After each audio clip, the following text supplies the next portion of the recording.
Les amis, malgré la caméra qui est en panne, on va donc parler de ce qui s'est passé entre la RDC et le Portugal, République démocratique du Congo. Portugal, c'était l'un des chocs de ce début de compétition. C'est que tant que la RDC n'a pas joué, la compétition n'a pas commencé. Les Thimboueurs. Donc, un partout dans ce match. À vrai dire, il n'y a pas eu de très grosses occasions, c'est-à-dire qu'on s'est quand même un petit peu ennuyé. Les équipes ont très vite compris qu'elles allaient faire match nul et elles ont décidé de jouer le match nul. Allons donc voir les images de ce qui s'est passé dans ce match entre la RDC et le Portugal. Et je rappelle encore pour tous ceux qui sont sur YouTube que YouTube censure les vidéos des gens comme moi qui faisons les résumés. Donc si vous n'avez pas les images, je m'excuse encore une fois. Ce n'est pas moi qui fais ça, c'est YouTube, c'est la censure. Bon, on va donc se rendre du côté des États-Unis. Je crois que le match se jouait à Houston, Texas, oui, c'est exactement ça. Ils allaient lancer des fusées. On s'attendait à vivre un très très grand match de foot. Et ça a été plutôt dans l'ensemble un match décevant dans l'ensemble. Mais bon, c'est le début de la compétition. C'est toujours comme ça là, un point c'est toujours mieux que zéro là. Je vous montre les hymnes, comment les joueurs étaient super contents de participer à ce match là. Pourtant ça va très bien commencer, hein. Dès la 5e minute de jeu on va avoir ce magnifique centre de Pedro Neto sur la tête de João Neves. 1-0 pour le Portugal. À ce moment là je me dis qu'on va sans doute vivre un match exceptionnel. Mais toujours est-il que le match va pas être très beau, mais bon, il faut quand même saluer ici la qualité de passe de Pedro Neto, le timing impeccable de João Neves. Je ne comprends pas comment un joueur qui est aussi petit fait pour marquer autant de buts de la tête. On dirait Jean-Louis Makoun, pour ceux qui se souviennent du côté du Cameroun avec l'Olympique Lyonnais. Quand le Camerounais jouait du Olympique Lyonnais, il mettait des buts tout le temps et c'était surtout contre le Real Madrid à chaque fois. Donc 1-0 pour le Portugal. On est à la 5e minute de jeu.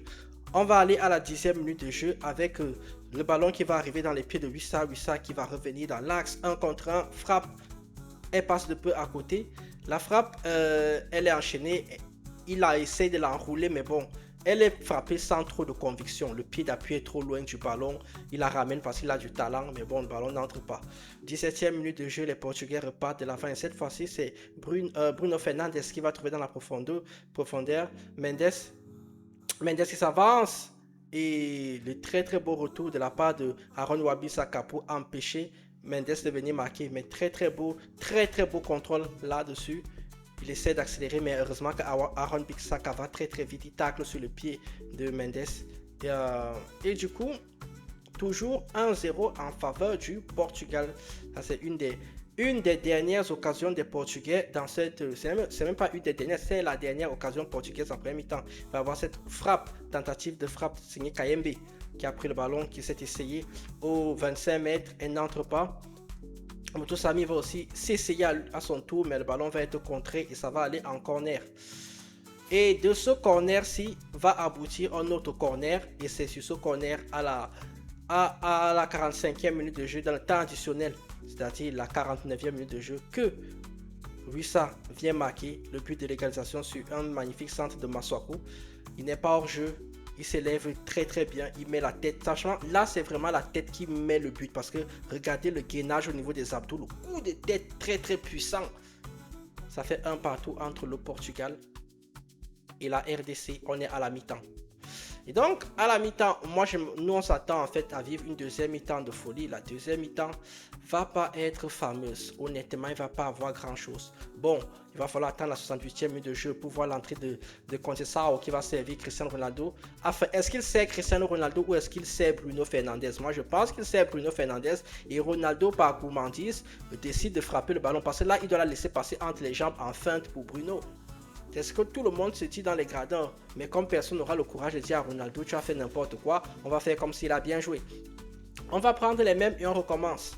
On va Bruno Fernandes dans la profondeur pour Conceição pour Cristiano qui arrive, heureusement qu'il y a le très bon tacle de la part des défenseurs du défenseur congolais. Sur le pied de Cristiano Ronaldo, c'est finalement Ronaldo qui sort la balle. Et toujours un partout. Contre-attaque pour la RDC à la 76e minute de jeu. On a Cédric Bakambu qui prend le ballon. Cédric Bakambu qui va servir Sidiki. Sidiki qui, au lieu de prendre la vitesse, ralentit totalement le jeu.